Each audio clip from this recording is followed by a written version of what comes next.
বিশ্বকাপ খেলতে যুক্তরাষ্ট্রে পৌঁছে বিপাকে পড়েছে ইরাক দল। দলের তারকা স্ট্রাইকার আইমেন হুসেইনকে শিকাগো বিমানবন্দরে ঘণ্টার পর ঘণ্টা জিজ্ঞাসাবাদের মুখোমুখি হতে হয়েছে।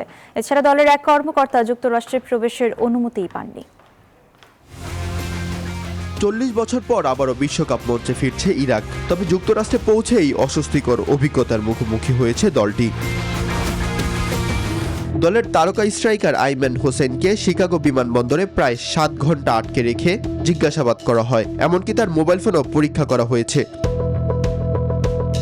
দীর্ঘ জিজ্ঞাসাবাদের পর শেষ পর্যন্ত যুক্তরাষ্ট্রে প্রবেশের অনুমতি পান হোসেন। তবে ফটোগ্রাফার তালাল সালাকে 10 ঘন্টারও বেশি সময় আটকে রাখার পর প্রবেশের অনুমতি দেয়নি মার্কিন ইমিগ্রেশন।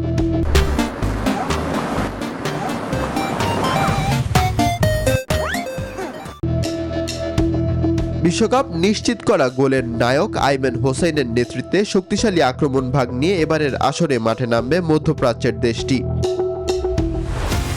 এদিকে চোটের কারণে দল থেকে ছিটকে গেছেন আহমেদ ইয়াহিয়া। তার পরিবর্তে দলে নেওয়া হয়েছে আহমেদ হাসান মাকেনজিকে।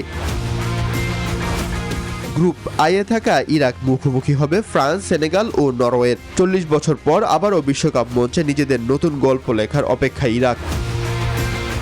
মাহাদি ইমরান, নিউজ 24।